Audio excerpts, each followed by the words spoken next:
नमस्कार.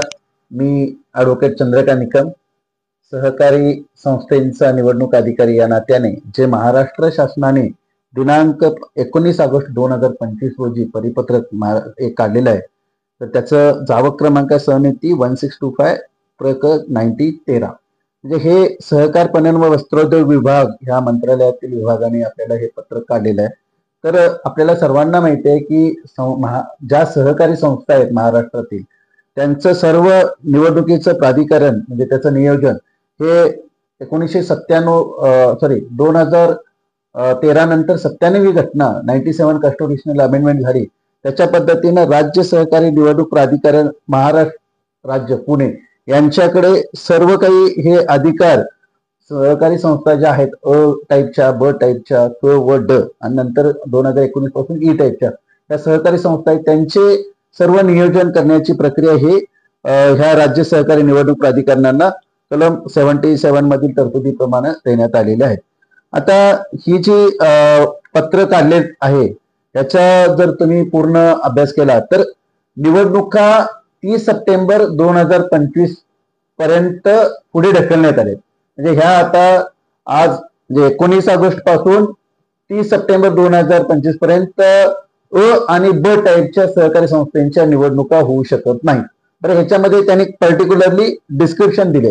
तर पहिला सगळा रेफरन्स काय आहे की 25/7/2025 रोजी आपल्या राज्य सहकारी निवडणूक प्राधिकरण पुणे बोर्डाने महाराष्ट्र शासनाला पत्र पाठवलं होतं की अशा संस्थेची निवडणुका घेण्यासाठी त्यांनी डिटेलमध्ये माहिती पाठवली होती 25/7 की त्यांच्याकडे निवडणूक प्रक्रिया सुरू असलेल्या एकूण संख्या 3188 होत्या आणि त्यातल्या व ब वर्गाच्या एकूण संस्था 285 होत्या. ह्या संस्थांमध्ये जवळपास 30 जिल्ह्यामध्ये महसूल व वन विभागाने अहवाल दिला होता की 80% पेक्षा अधिक पाऊस झालेला आहे आणि त्यामुळे खरीप आणि इतर हंगामातील शेती कामामध्ये अनेक शेतकरी सभासद वगैरे बिझी असल्यामुळे ते ह्या पार्टिसिपेशन करू शकत नाहीत. ही बाब विचारात घेता आणि दुसरी सगळ्यात महत्वाची त्याच्यामध्ये तरतूद ठेवली होती की निवडणुकीच्या कालावधीमध्ये मॅक्झिमम वोटर्स इलेक्शन मध्ये पार्टिसिपेशन करावं हा त्याचा उचित गाभा पकडून महाराष्ट्र सहकारी संस्था अधिनियम 1960 मधील कलम 73 क मधील तरतुदीनुसार ही शासनाला एक पॉवर डेलिगेटेड आहे की एखादी काही गरजेनुसार एखादी निवडणूक प्रक्रिया पुढे ढकलण्याची तरतूद त्या सेक्शन मध्ये दिलेली आहे. तर शासनाने आदेश काढलेला आहे. तर आदेश आपल्याला काय आहे की राज्यातील सध्याच्या परिस्थितीचा विचार करता कोणत्या संस्थेला हा नियम लागू होणार नाही. ज्या सहकारी संस्थेची चिन्ह वाटप पूर्ण प्रक्रिया संपलेली आहे म्हणजे आता फक्त वोटिंगची प्रोसेस बाकी आहे त्या संस्थेला हा नियम लागू होणार नाही. म्हणजे नॉमिनेशन फॉर्म्स प्रक्रिया पूर्ण झाल्या आहेत, स्क्रुटनाइज झालेले आहेत आणि फायनल आता उद्या 4 दिवसामध्ये इलेक्शन होणार आहे आणि त्यांना सिम्बॉल पण अलॉट केले. अशा सहकारी संस्थेला हा नियम लागू होणार नाही. 2, ज्या संस्थेची निवडणूक पूर्ण झालेली आहे फक्त अध्यक्ष, सचिव, खजिनदार ही प्रक्रिया पेंडिंग आहे त्यांना सुद्धा हा नियम लागू होणार नाही. आणि तिसरं, मान्य उच्च न्यायालयात अथवा सर्वोच्च न्यायालयाने कुठले तरी आदेश दिले असतील की ह्या संस्थेची ह्या वेळेत निवडणुका घेण्यात यावी. ह्या 3 फक्त टर्म्स मधल्या ज्या क्रिएट होत नाहीत त्या व्यतिरिक्त अ टाईपची सोसायटी आणि ब टाईपची सोसायटी ह्या टाईप्स कॅटेगरीज महाराष्ट्र शासनानं आपल्याला दिलेले आहेत. म्हणजे सर्वसाधारण अ टाईपच्या सहकारी संस्थांमध्ये काय येतात त्यामध्ये महाराष्ट्र राज्य सहकारी बँक, जिल्हा मध्यवर्ती सहकारी बँक किंवा महाराष्ट्र राज्य सहकारी पणन महासंघ किंवा महाराष्ट्र राज्य सहकारी गृह वित्तीय महामंडळ या मोठ्या ज्या एकदम महाराष्ट्र शासनाच्या संस्था आहेत रजिस्टर्ड त्याच्यामध्ये सहकारी साखर कारखाने वगैरे ह्यांच्या ह्या अ टाईपच्या संस्था आहेत.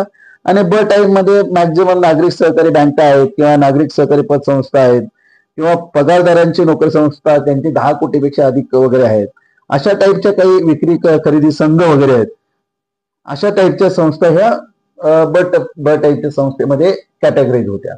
आता ह्याच्यामध्ये ह्या सहकारी अ व ब टाईपच्या सहकारी संस्था यांच्या निवडणुका 30/9/2025 पर्यंत ह्या पुढे ढकलण्यात आल्या. आता ही निवडणूक 30 सप्टेंबर पर्यंत ढकलण्यात आल्यात. पण एक काही लोकांचा मला कॉल आला होता की ही सहकारी सोसायटींची निवडणूक होती, त्याच्यामध्ये काही नॉमिनेशन चुकीच्या पद्धतीने घेतले जातात आणि त्यांना कमिटीमध्ये निवडले जातात. तर आता तुम्हाला बेसिकली म्हणजे हाऊसिंगच्या बाबतीत जर मी बोलायला गेलो तर 154 हा तुम्हाला माहिती आहे 2019 नंतर एक सेक्शन ऍड झाला, हाऊसिंग चॅप्टर झाला.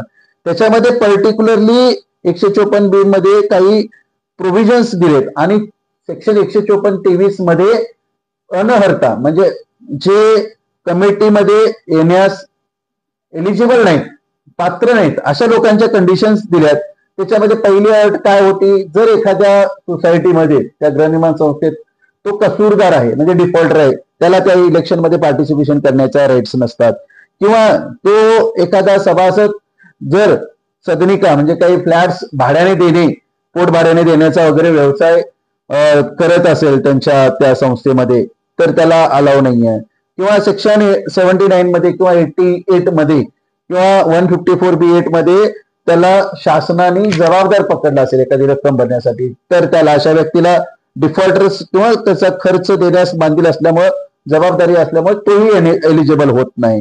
किंवा एखाद्या सहकारी संस्थेच्या 73 प्रमाणे तरतुदी अनर्थ कुठल्याही सेक्शन खाली त्याने उडवून घेतले असेल, चौकशी त्याची चालू असेल, अथवा एखाद्या सदस्याची जर 1 वर्षापेक्षा त्याला शिक्षा झाली असेल तर त्याला त्याच्यासाठी पात्र होऊ शकत नाही.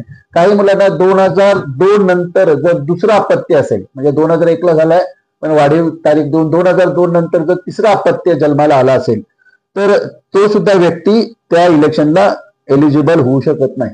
बाकी सहकारी संस्थांची पूर्ण तुम्हाला नियमावली जर पाहिजे असेल तर हे त्याच्यासाठी महाराष्ट्र शासनानं परिपत्र काढलेलं आहे. राज्य सहकारी निवडणूक प्राधिकरण महाराष्ट्र राज्य इथे त्यांचं ऑफिशियल कार्यालय वगैरे, कमिशनर, सेक्रेटरी हे तिथं डिप्लॉइड स्टार्स आहेत. तर तुम्हाला कुठल्याही या बाबतीत निवडणुकीची काही अथवा सहकारी संस्थेची काही प्रॉब्लेम आल्यास आपण संपर्क करू शकता. धन्यवाद. जय हिंद, जय महाराष्ट्र. ऍडव्होकेट चंद्रकांत निकम, नवी मुंबई.